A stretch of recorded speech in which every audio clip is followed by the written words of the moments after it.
स्वतंत्रता दी हुई है, इसलिए आपको क्या करना है, आपको जो अच्छा लगे वो करो, और शायद बुरी चीज़ अच्छी लगती है तो वो करो, वो आपकी मर्जी। जो भी आप करेंगे उसका परिणाम जो आएगा वो आपको एक्सेप्ट करना पड़ेगा। आप कुछ भी करना चाहे वो आप स्वतंत्र हैं। इस तरह भगवान ने हमको फ्री विल दी है। अब अगर इसका हम सच्चा और अच्छा उपयोग करते हैं तो हम प्रोग्रेस के मार्ग पर जाएंगे, अगर उसका हम गलत उपयोग करते हैं तो हम डिग्रेस नीचे चले जाएंगे।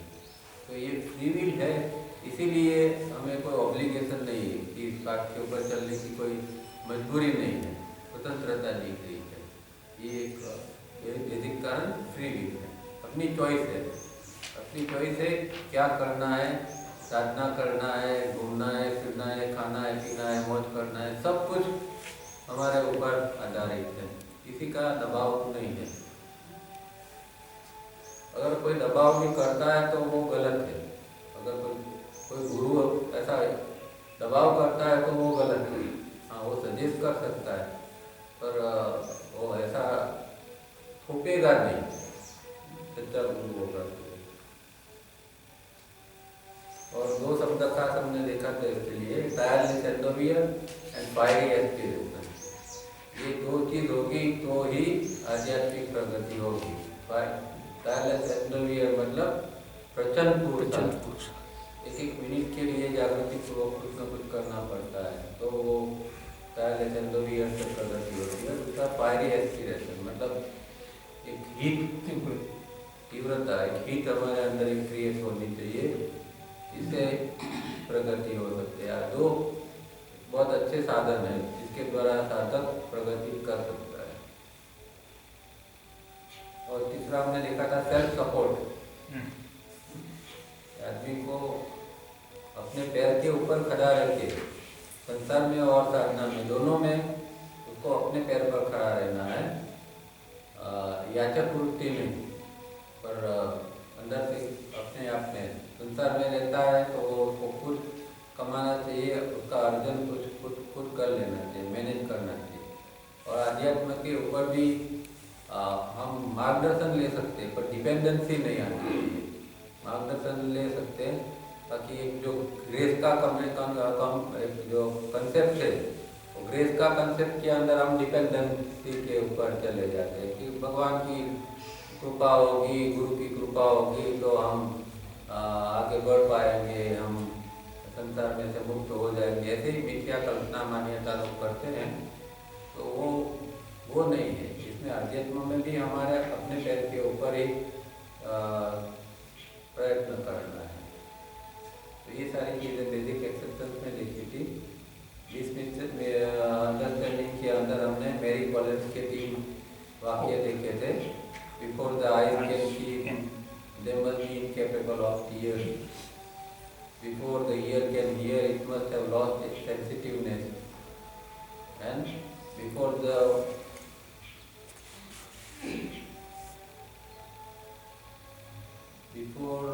voice can speak in the presence of the master, it must have lost the power to wound. ये 3 बात हमने देखी थी। तब आज जो है बेसिक मिसकंसेप्शन, वो गलत धारणा, मिसकंसेप्शन क्या है वो आज यहाँ बताते हैं। Let the aspirant know that on the path it is more difficult to unlearn the path, theories and ancient ideas and superstitions and wrong beliefs than to learn the new practices and methods. क्या कहते हैं? तो नई चीज सीखना तो आसान है, कोई दिक्कत नहीं है। प्रॉब्लम क्या है कि इस मार्ग के ऊपर जो हमने अब तक में जो सच्चा होता जो कुछ सीखा है उसको अनलर्न करना। ये अनलर्न शब्द बहुत इम्पोर्टेंट है, हमेशा याद रखना। अनलर्न मतलब जो सीखा है उसको भूल जाना। और इसीलिए तावड़िया जी एक बुद्ध का वाक्य हमेशा उपयोग करते थे ना, भिक्षु एम्प्टी द बॉटल। जो अंदर भरा हुआ है धर्म के नाम पर, भगवान के नाम पर, आत्मा के नाम पर, उस सबको भूल जाओ। कुछ मान्यताएं है हमारी, ये भगवान ऐसा है, ये ऐसा है, अध्यात्म ऐसा है, धर्म ऐसा है, वो सब मान्यता ही है। क्योंकि वो हमारा रियलाइजेशन नहीं है, हमारा अनुभव नहीं है। किसी ने हमें कहा और हमने मान लिया, और अगर हमारा अनुभव है तो ही वो सच्चा है, बाकी वो जो मान्यता है वो सब गलत है।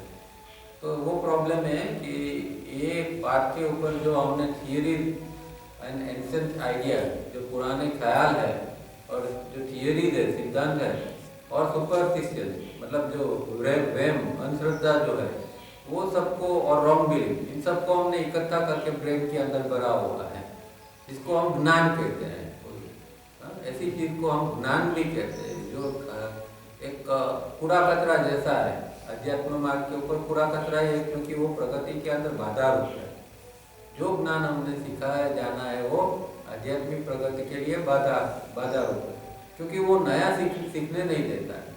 जब हम कुछ नया सीखने जाते हैं तो प्रॉब्लम ये होता है कि ये पुराना ज्ञान बाहर आ जाता है और हमको रोकता है कि नहीं नहीं, हमने तो ऐसा पढ़ा था, हमने तो ऐसा सुना था, हमारे गुरु ने तो ऐसा कहा था, ये आप कह रहे हो वो तो कुछ अलग है, वो तो गलत है। तो हम जो चीज़ नई सामने आ रही है उसको स्वीकार नहीं करते हैं, ये हमारा एक प्रॉब्लम है। तो जो एक अनुभव सबसे इम्पोर्टेंट चीज़ है। एक अनुभव होता है, उसके बाद में आप उसको मानो। बिना अनुभव को मानोगे तो कोई फायदा नहीं है, वो एक ऑब्स्टिकल बन जाएगा। Above all, remember the path has nothing to do with the religion. Whatever it is, for religion is mere formality. अब जो कट्टर धार्मिक व्यक्ति है, इन लोगों को ऐसी बात पसंद नहीं आती है, क्योंकि यहाँ क्या कहा है कि पाठ मतलब अध्यात्म पाठ। अध्यात्म पाठ को धर्म से कुछ लेना देना नहीं। और क्योंकि धर्म जो है वो धर्म में क्या होता है, फॉर्मेलिटी होती है, ये करना है वो करना है, जो डज एंड डोंट जो कहते हैं, वो डज एंड डोंट जो है वो धर्म के अंदर आते हैं। और जो स्पिरिचुअलिटी है वो जो है इससे ऊपर है।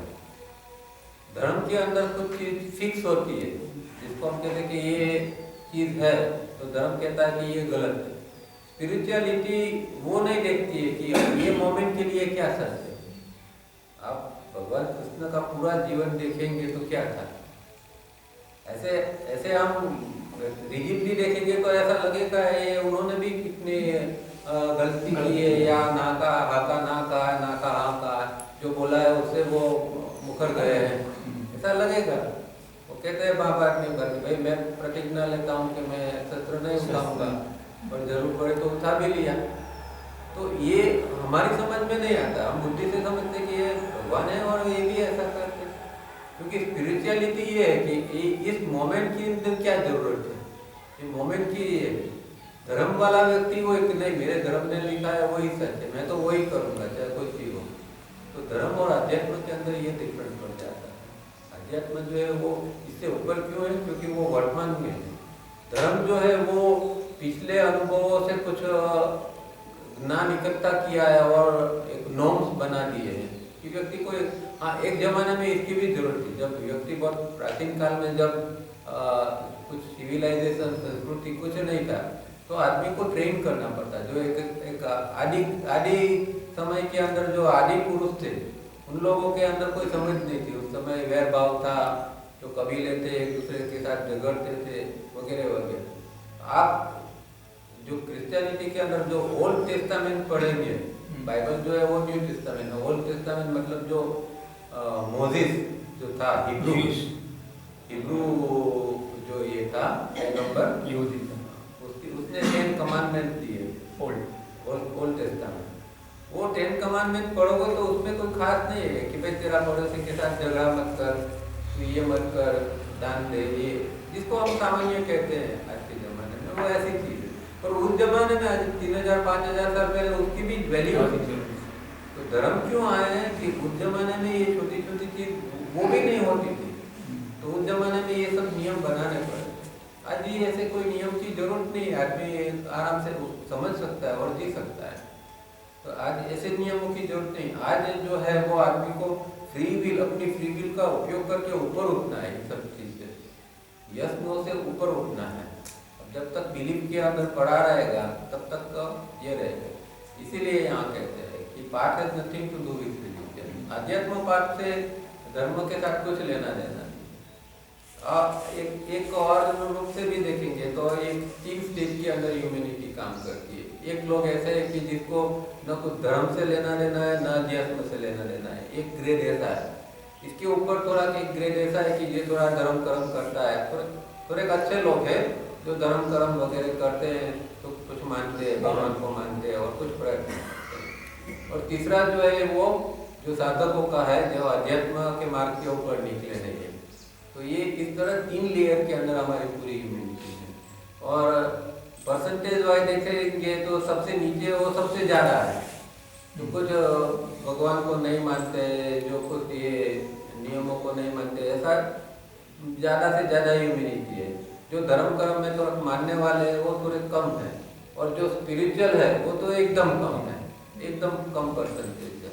क्योंकि जैसे ऊपर जाओगे इतना प्योर होता जाएगा, और प्योर होता जाएगा इतना डिफिकल्ट होता जाएगा। वो डिफिकल्ट है इसलिए सब साधक नहीं बन सकते, क्योंकि उसके अंदर कुछ उसको अपने ऊपर काम करना पड़ता है। और सबसे मुश्किल बात यही है कि अपने ऊपर काम करना। तो ये जो है, इसीलिए जो है अध्यात्म सबसे मुश्किल मार्ग है। रिलीजन में तो जो बताया वो खाली फॉलो करना है, तो वो तो सुबह में उठ के रिचुअल्स कर लिए, मंदिर गया, इधर गया, वो किया, तो वो हो गया, उसमें कोई ज़्यादा दिक्कत नहीं। और फिर दिन भर में कुछ रिलीजन से कुछ दिन भर का लेना देना नहीं है। आप सुबह मंदिर गए, अब धंधे पर बैठकर कुछ भी करो, चलेगा। तो यहाँ जो है वो स्पिरिचुअल में ऐसा नहीं। स्पिरिचुअल में हर मोमेंट के ऊपर जागृत रहना पड़ता है, और आपको सब इससे बाहर निकलना पड़ता है। वहाँ कुछ भी गलत नहीं चलता है, मनमर्जी नहीं चलती है वहाँ। धर्म के नाम पर लोग छूट-छाट ले लेते हैं, कहा भगवान को मैंने सुबह में भज लिया ना, बस अब हो गया, दिन भर में फिर कुछ भी करो। तो ये गलत तरीका हो जाता है। It be noted that not alone in life but also on the path there is nothing like something for nothing. Something for nothing मतलब क्या? Something for nothing. कुछ दिए बिना कुछ मिलता नहीं है। और अध्यात्म में तो ये एकदम पक्का नियम है, कुछ करोगे नहीं तो कुछ पाओगे नहीं। ये खास तावड़िया जी का एक फेवरेट सेंटेंस था, समथिंग फॉर नथिंग, कि अध्यात्म के मार्ग के ऊपर ये करना ही पड़ता है, कुछ चीजें करनी पड़ती है। क्योंकि अध्यात्म क्या है, बेसिक एक आपका एक लेवल ऑफ अवेयरनेस जो है वो अध्यात्म है। आपको एक अवेयरनेस का लेवल मेंटेन करना पड़ता है। अब वो अवेयरनेस का मेंटेन नहीं होता है, क्योंकि जो हमारा जो माइंड की जो ये है वो जल्दी ड्रॉप हो जाती है। अवेयरनेस एक लेवल के ऊपर पकड़ नहीं सकती, वो नीचे उतर जाती है। तो कुछ ऐसा करना पड़ता है ताकि अवेयरनेस का लेवल जो है वो मेंटेन हो सके। इसीलिए ये जो स्पिरिचुअल मार्ग है वो डिफिकल्ट है। जो कुछ यम नियम करना है तो वो तो कर दिया, तो बात खत्म हो गई। पर यहाँ तो एवरी मोमेंट उसको जागृत रहना पड़ता है, उसकी अवेयरनेस खंडित न हो जाए, नीचे लो लेवल पर न चली जाए, अवेयरनेस एक्टिव रहनी चाहिए। तो इसीलिए ये समथिंग फॉर नथिंग का मतलब क्या है कि हमें हर मोमेंट के ऊपर कुछ न कुछ ऐसा करना पड़ता है, कुछ अवेयरनेस मेंटेन करनी पड़ती है, तब जाके ये स्थिति बनती है। और संसार के अंदर भी ये तो नियम है, आप कुछ दोगे नहीं तो पाओगे कैसे? खाली पाओगे, पाने का ही चाहना रखते हैं और कुछ देने का कोई इच्छा नहीं है तो आगे नहीं चलेगा। There is no promise that someone else will atone for you, or that any prophet or God incarnate will wash your sins. ये कभी भी ख्याल में मत रखना है, ये भी कभी कभी भ्रमना में मत रखना कि कोई प्रॉफिट मतलब कोई पैगंबर आके या भगवान का कोई दूत आके तुम्हारे सिंस मतलब पाप को धो डालेंगे, ये कभी भी होने वाला नहीं है। तो ऐसे कोई ख्याल में मत रहना कि कोई आके तुम्हारे ये जो है ये जो पाप लोग कहते हैं ना, भाई गंगा में जाके डुबकी मार लो, पाप है ना, गंगा में जाके डुबकी मारो सब पाप धुल जाएंगे। और तीर्थाटन करके आओ, चारों धाम की यात्रा कर लो, बस पाप जो है सब वो धुल जाएंगे। ऐसा होता है तो बहुत अच्छा है। यहाँ काम करो, फिर जाके साल में एक बार धो के आओ, दूसरे साल फिर काम चालू करो, बहुत अच्छा हो जाएगा। The human race has come to maturity। अब जो ह्यूमन रेस है वो मेच्योरिटी के कगार पर आ गई। अब मेच्योरिटी है और हमें मेच्योरिटी से जीना है। ये पुराने ख्याल जो है कि कोई आके हमारे पाप ले लेंगे, हमको मुक्त कर देंगे, इन ख्यालों से हमें मुक्त होना पड़ेगा। इनक्यूलकेट ए सेंस ऑफ रिस्पॉन्सिबिलिटी। इनक्यूलकेट मतलब मन के अंदर बिठा दो सेंस ऑफ रिस्पॉन्सिबिलिटी, जो जिम्मेदारी है, जिम्मेदारी का भान जो है वो एक मन के अंदर बिठा दो। हमें जिम्मेदारी से जीना है, हमारा क्या कर्तव्य है उसका हमें हमेशा बोध रहना चाहिए। ऐसा हम बेफाम जी नहीं सकते हैं, हमें एक रिस्पॉन्सिबिलिटी के साथ हर व्यक्ति को जीना पड़ता है। ब्लेम और merit belong to the disciple aspirant. तो अगर कुछ ब्लेम होता है या मेरिट होते हैं, मतलब कि कोई दोषारोपण उसके ऊपर होता है या फिर उसके जो योग्यता वगैरह जो है, वो जो भी कुछ है, अच्छा है बुरा है, वो डिसाइपल का या साधक का है, उसको ही उसके ऊपर काम करना है। और जो कुछ है वो उसके साथ उसको अंदर जो चीज़ है उसको परिवर्तन करना है। तो एक सेंस ऑफ रिस्पॉन्सिबिलिटी बहुत अगत्य की चीज़ है। और सेंस ऑफ रिस्पॉन्सिबिलिटी दूसरे के लिए भी और हमारे भी लिए। ऐसा नहीं कि भाई मेरी रिस्पॉन्सिबिलिटी है मेरा कुटुंब का कुछ पालन करने की है, अपने लिए भी एक रिस्पॉन्सिबिलिटी बनती है। क्योंकि मैंने जो यहाँ जन्म लिया है तो एक पर्पस है, और वो पर्पस फुलफिल नहीं होता है तो मैं रिस्पॉन्सिबिलिटी से बाहर हूँ। मेरे लिए भी रिस्पॉन्सिबिलिटी है, और मेरी रिस्पॉन्सिबिलिटी हर प्रकार के लेवल, शरीर के लेवल पर, मन के लेवल पर, अध्यात्म के लेवल पर, हर प्रकार के लेवल पर मेरी रिस्पॉन्सिबिलिटी है कि मेरा शरीर अच्छा हो, मेरा शरीर तंदुरुस्त हो, मेरा मन जो है उसमें कुछ दुर्गंध वगैरह है तो उसको निकालना है, और हमें अध्यात्म के मार्ग पर परम तत्व की ओर आगे जाना है। ये रिस्पॉन्सिबिलिटी है। जन्म क्यों लिया है? कोई खा पी के मौज मजा करने के लिए तो जन्म दिया नहीं जाता है। जन्म दिया जाता है क्योंकि ये जो हमारी जो साइकिल है वो कंप्लीट हो। जो बर्थ एंड डेथ की साइकिल जो है वो चलती ही रहती है, वो उसको समाप्त करना है हमें, जिसको हम मोक्ष कहते हैं। तो उसके लिए जो पुरुषार्थ करना है वो रिस्पॉन्सिबिलिटी है। पुरुषार्थ अपने आप में एक रिस्पॉन्सिबिलिटी बन जाता है, पर हम पुरुषार्थ नहीं करते तो रिस्पॉन्सिबिलिटी भी हम फुलफिल नहीं करते। तो वहाँ हम भगवान के गुनहगार होते हैं, ये किया वो नहीं। तो जब हम हमारी रिस्पॉन्सिबिलिटी को फॉलो नहीं करते तो हम भगवान के गुनहगार, इस मार्ग के गुनहगार बनते हैं। The bhakti alone will show the way. No, लोग कहते हैं कि भाई भक्ति कर लो सब आ जाएगा, और कुछ नहीं, भगवान का नाम लो और कुछ करने की जरूरत नहीं है। तो ये सही बात नहीं है, क्योंकि hard, intelligent and endless efforts at self-improvement will take the aspirant high on the road to realization। जो साक्षात्कार का मार्ग है उसके ऊपर अगर आपको जाना है तो एकदम हार्ड बन के, मतलब एक कठिनाई से उसके ऊपर चलना पड़ेगा, इंटेलिजेंटली। ऐसा भी नहीं कि ये कर लिया, अभी ये किया, आज ये किया, कल दूसरा किया, परसों दूसरा किया, तो कुछ नहीं होगा। एक समझदारी के साथ एक चीज को पकड़ना है और लंबे समय तक उसको करते ही जाना है, तो वो इंटेलिजेंस है। एंड एंडलेस एफर्ट, और जिसका अंत नहीं, इस तरह का प्रयत्न करते रहना, एफर्ट करते ही रहना, एंडलेस एफर्ट, कोई टायरलेस नहीं है। तो ये इतना करना है सेल्फ इम्प्रूवमेंट के लिए, हमारा अंदर का जो है वो इम्प्रूवमेंट करने के लिए, विकास करने के लिए, बढ़ावा अंदर का देने के लिए। तब जो साधक है वो ये रियलाइजेशन का जो बात है उसके ऊपर चल सकता है। ये सब आसान नहीं है, ये सब हम बातें करते हैं पर इतना आसान नहीं। जब रियल आध्यात्म का जीवन जीना होता है तो बहुत मुश्किल होता है। बात कर लेना तो एकदम आसान है, पर मोमेंट टू मोमेंट जीना, जो चीज़ सामने आ रही है इसको किस तरह हम रिस्पॉन्स दे, सही ढंग से रिस्पॉन्स दे, वो बहुत डिफिकल्ट चीज़ है। क्योंकि हमारे अंदर जो मेमोरी पैटर्न्स है, जो संस्कार है, मेमोरी पैटर्न माने संस्कार, और संस्कार जो है इसका जोर इतनी, इसकी ताकत इतनी है कि जो हम कुछ पढ़ते हैं सुनते हैं सबको भुला देता है। अब हम जानते हैं कि भाई क्रोध करना अच्छा नहीं है, पर जो मोमेंट पर क्रोध आएगा तो सब ये पढ़ा हुआ लिखा हुआ सुना हुआ सब बाष्पीभवन फूट जाएगा सब। तो ये क्योंकि मेमोरी पैटर्न की ताकत बहुत है और वो आज की नहीं है, वो जन्म जन्म से वो रिपीट होती आ रही है।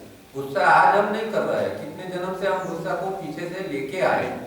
ऐसे बहुत सारी चीजों को हम पीछे से लेके आए हुए हैं और इसीलिए उसके ऊपर काम करना बहुत मुश्किल हो जाता है।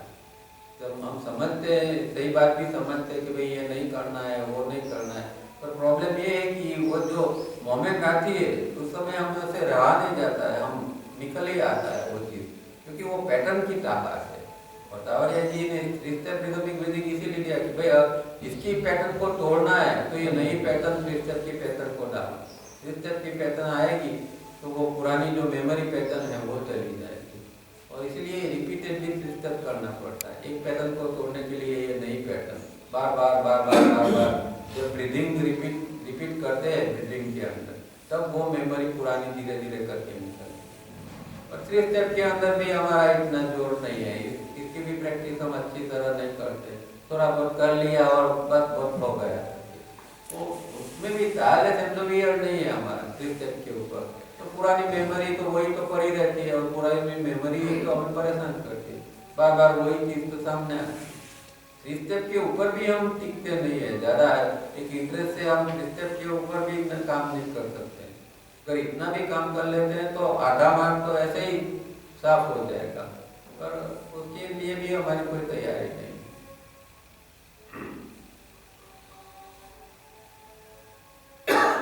Indeed, the immense love of Krishna and of Christ is there to help, but in that case the aspirant has to melt in him. अब लोग कहते हैं कि भाई भगवान का नाम लो जाए, भगवान का खाली नाम लेने से इसके अंदर मेल्ट हो जाना पड़ेगा, आपको पिघल जाना पड़ेगा। हाँ, भगवान के नाम से भी होता है, पर जैसे रामकृष्ण वगैरह जो महापुरुष थे जो भगवान के अंदर मेल्ट हो गए, पिघल गए, उनका अपना कोई अस्तित्व ही नहीं रहा, तो ऐसी स्थिति होती तो वहाँ वो भक्ति काम की नहीं। तो वो खाली जो भक्ति में हम खाली राम राम राम राम बोलेंगे या खाली थोड़ा भजन कर लेंगे जिसको हम सोपल भक्ति कहते हैं, वो काम नहीं लगेगी। इसके अंदर आपको पूरा पिघल जाना पड़ेगा, एकमय हो जाना पड़ेगा। और वही गीता में तो कहते हैं कि तू मेरा हो जा और मेरे लिए काम कर। तो अगर ये हो सकता है तो यो वो भक्ति है, तो वो रियल भक्ति है, वो भी उससे भी काम बन जाता है। पर वो खाली जो बाहर का दिखावा के लिए अगर हम कुछ करते हैं वो भक्ति से कुछ नहीं होता। तो कृष्ण और क्राइस्ट के प्रति अगर प्रेम है तो वो भी काम का है, पर प्रेम इतना इंटेंस होना चाहिए कि मेरा कुछ है ही नहीं, अब बस वही बचा है, इतना मेल्ट हो गए हम उसके अंदर, इतना पिघल गए। तो वहाँ तक अगर कर सकते हैं तो वो भी काम कीजिए।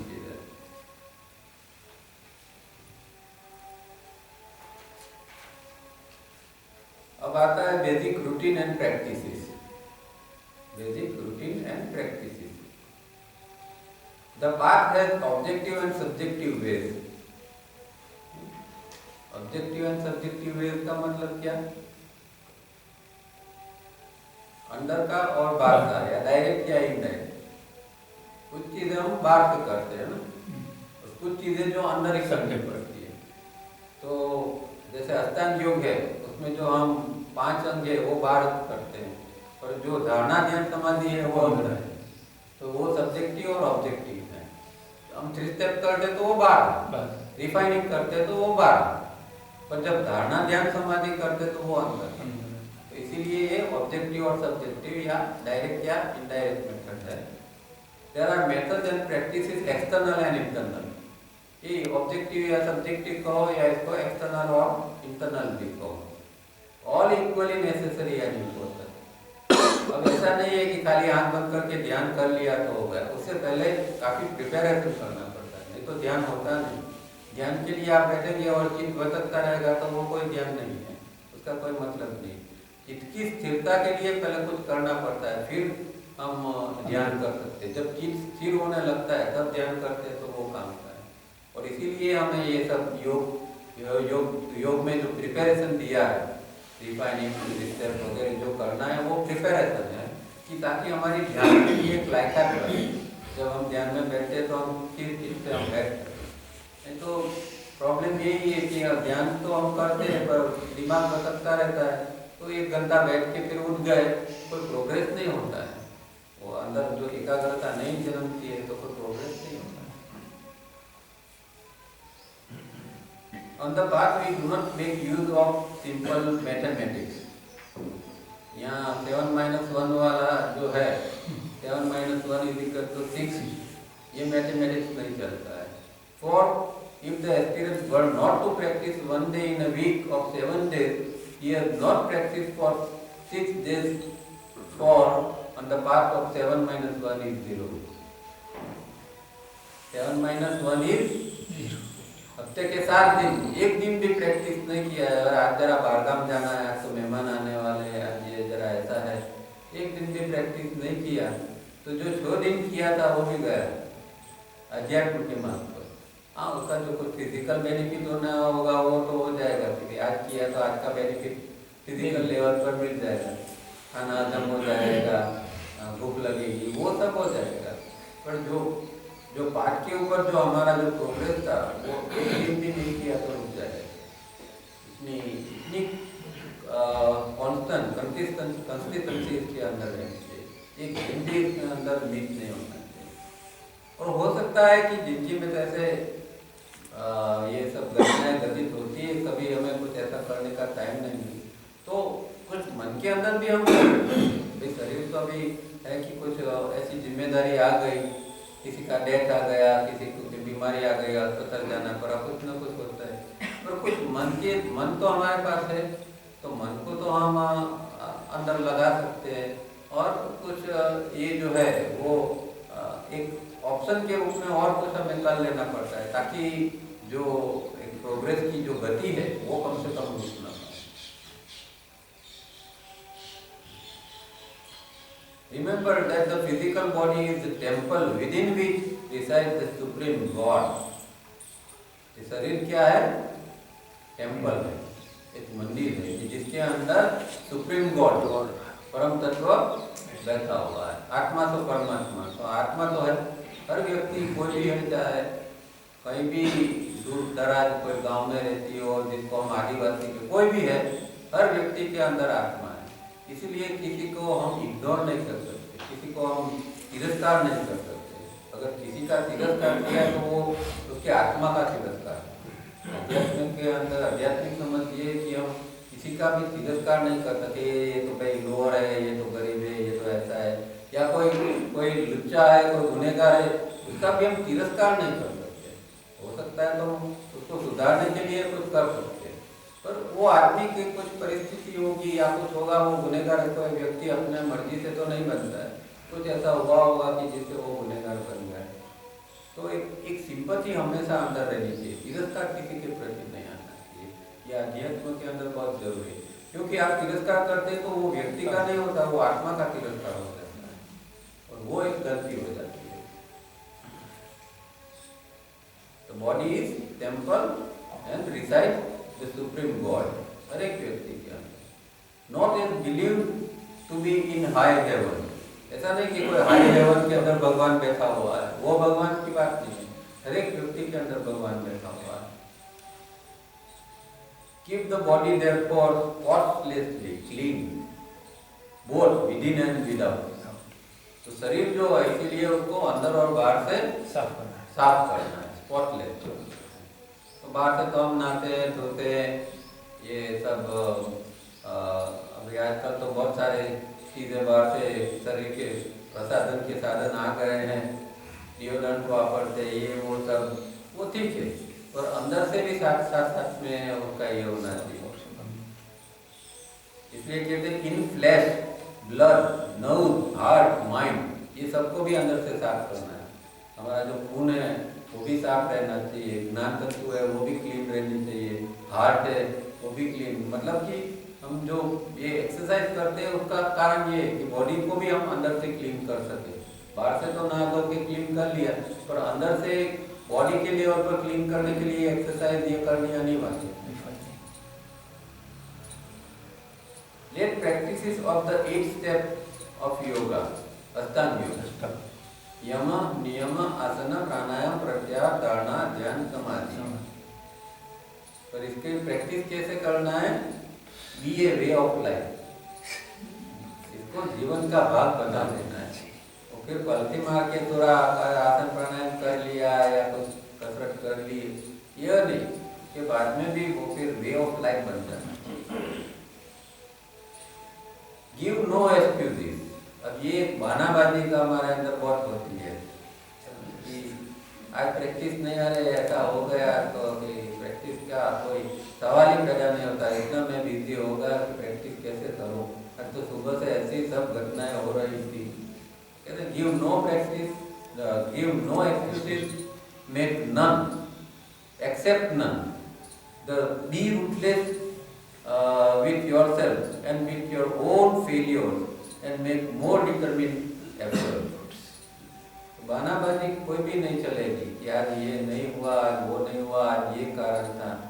और अपने अंदर से जो ऐसे बहानाबाजी आती है उसको भी एक्सेप्ट न करो, और कोई ऐसा कहता है कि भाई मेरे ये कारण से ये हुआ, वो भी एक्सेप्ट नहीं करें। Be ruthless. अब हम दूसरे के प्रति तो रूटलेस बन जाते हैं, दूसरे के प्रति कठोर हो जाते हैं, तो ये क्यों नहीं किया, वो क्यों नहीं किया। पर जब हमारी बात है तो हम हमारे प्रति तो सॉफ्ट हो जाते हैं, वहाँ रूटलेस बनते नहीं है। आज नहीं हुआ तो नहीं हुआ, चलो कोई बात नहीं। तो वहाँ रूटलेस बनना है, मतलब एक इस तरह वहाँ अपने ऊपर दया भाव नहीं लाना है, अपने साथ कठोर व्यवहार करना है। And with your own failure, जो हमारे जो फेलियर्स है कि आज नहीं हुआ या कोई कारण से हमें आलस आ गई, नहीं किया, तो जो फेलियर्स है उसके ऊपर हमें उसके ऊपर रूटलेस बन के रहना चाहिए। मेक मोर डिटरमिन्ड एफर्ट, फिर एकदम निर्णयात्मक प्रयत्न फिर करना। तो ये हो गया बेसिक रूटीन एंड प्रैक्टिसेस के बारे में कि इस तरह करना चाहिए हमें प्रैक्टिसेस वगैरह। अब लास्ट में देखते हैं basic work. Basic work, work माने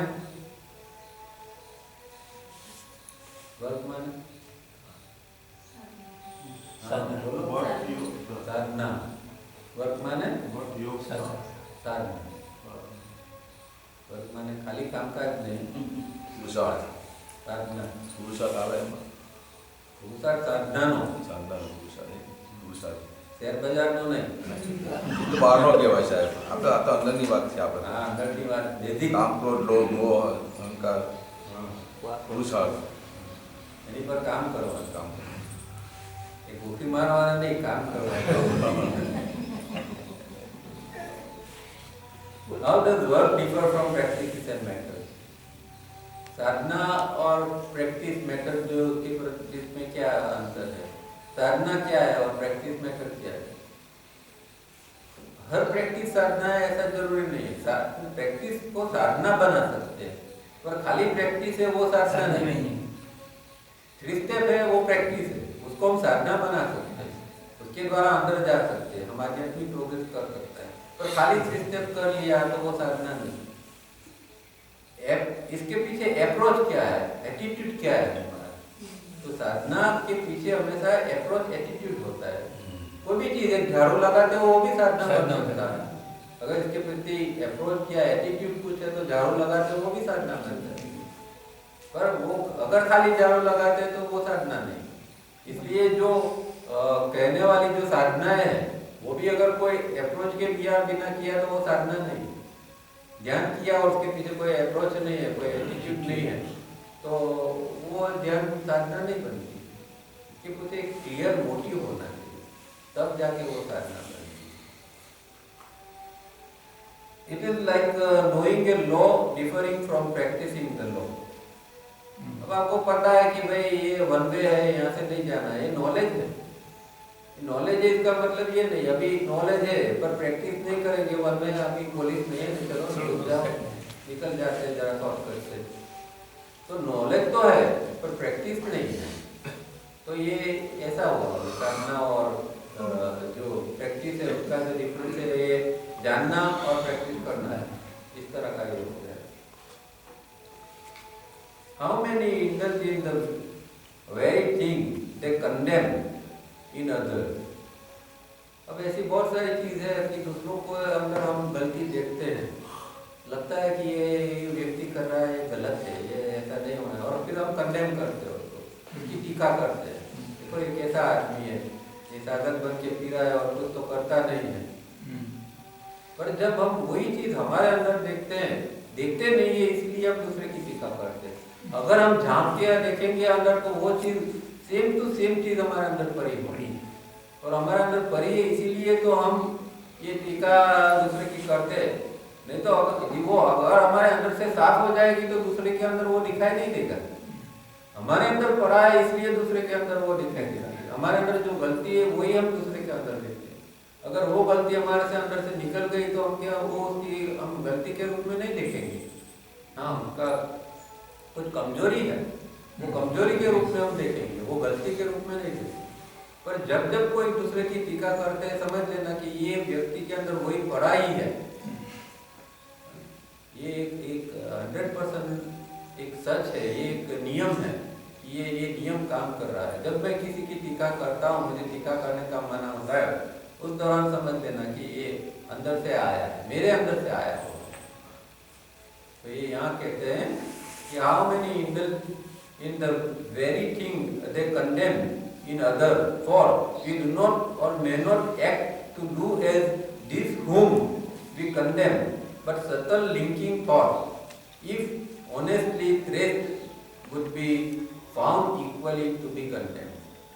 जो जिसको कंडेम किया है वही चीज हम इक्वली हमारे अंदर पड़ी हो गई। जब अगर आप ट्रेस करेंगे, उसके ऊपर ध्यान देंगे तो पता चलेगा अरे ये तो मेरे अंदर ही पड़ी चीज है। मैं उसको बोलता हूँ कि तू आलसी है, तो 100% मैं आलसी कहीं से ही अंदर होगा तो ही मैं इसको बोल पाता हूँ। तो जब भी किसी की टीका करने का मन हो तो समझ लेना कि ये मेरे अंदर की ही बात मैं कर रहा हूँ, दूसरे के अंदर है वो है या नहीं इससे मतलब नहीं है। और ये सेल्फ ऑब्जर्वेशन जब तक नहीं होता है तब तक ये चीज़ें पकड़ में नहीं आती हैं। बाहर की तो वह आराम से देख लेते दूसरे अंदर के, दूसरे का ये गलत किया, उसने ये गलत किया, बाहर से तो आराम से पकड़ लेते। पर मेरे अंदर पड़ा है वो सेल्फ ऑब्जर्वेशन नहीं होगा, इतना फोकस अंदर नहीं जाएगा, तब तक हमारे अंदर वो चीज़ पड़ी है वो पकड़ में नहीं आएगी। तो अंदर भी देखना पड़ता है। पर अंदर नहीं देखा है तो भी एक हम जजमेंट ले सकते हैं कि भाई मुझे ऐसा कुछ बोलने की इच्छा होती है तो मेरे अंदर होगा, मुझे देखना पड़ेगा कि ये कोई चीज़ मेरे अंदर तो कहाँ पड़ी है करके। इस तरह सेल्फ ऑब्जर्वेशन हम कर सकते हैं। Work is on the subtle side of emotional and intellectual side. Work कहाँ करना है? Subtle side of emotional and intellectual side. Emotional side क्या है और इंटेलेक्चुअल साइड क्या है? सटल। इमोशनल साइड के ऊपर हम देखेंगे कि हम जब किसी से बात करते हैं ना तो हमारी हम इमोशनली बहुत सारी चीज़ें निकाल के कहते हैं, और वो चीज़ें जो होती है ना वो सेल्फ लव से अंदर से आती है। जो सेल्फ लव है वो इमोशनल चीज़ों को बाहर निकलता है और वो सटल लेवल की है। जैसे कि कई बार नहीं लोग एक सिंपैथी लेने का प्रयत्न करते हैं, अरे आज मुझे ऐसा हो गया, इतना हो गया, इतना खराबी हालत हो गई। ये इमोशनल लेवल की साइड सटल चीज़ है, हमें पता नहीं चलता मैंने ऐसा बोला तो क्यों बोला। तो वो इमोशनल लेवल की मेरी ऐसी सटल साइड है जिसमें से मैं सिंपैथी लेने का प्रयत्न कर रहा हूँ। जब हम दास्तान सुनाते हैं ना, भाई मुझे अस्पताल जाना पड़ा, मुझे तो ये बीमारी हो गई, मुझे ऐसा हुआ, इतने डॉक्टर के पास जाना पड़ा, तो उसके पीछे आप ध्यान से देखोगे तो वो एक इमोशनल साइड है हमारे अंदर, एक बड़ी है जिसके द्वारा हम सिंपैथी लेने का प्रयत्न करते हैं। हाँ, सेल्फ पिटी वही सेल्फ पिटी रूप में ही आती है। ये तो बहुत बड़ा होमवर्क हो गया है, एक वाक्य होमवर्क है इसके अंदर, बहुत बड़ा हो गया। और इसी तरह इंटेलेक्चुअल साइड, इमोशनल साइड के अंदर हमारी एक इस तरह सेल्फ पिटी से आता है, और इंटेलेक्चुअल साइड के अंदर अहम निकल के आता है। इंटेलेक्चुअली मैं इतना जानता हूँ, मैंने इतना पढ़ा है, मैंने इतने लोगों को सिखाया, ये किया वो किया, इतना अनुभव इकट्ठा किया, ये सब जो है वो इंटेलेक्चुअल पर एक मैं के रूप में आता है। मैंने ये किया, मैंने वो किया, इस तरह। तो ये सतत चीजों को पकड़ना पड़ता है साधना के अंदर। The sight is not seen easily, ये ऐसे दिखाई नहीं देगी, इसका ऑब्जर्वेशन करना पड़ेगा। But is to be caught time and again each day, हर समय उसको, हर दिन उसको ऑब्जर्व करके उसको कॉट करना पड़ता है, पकड़ना पड़ता है।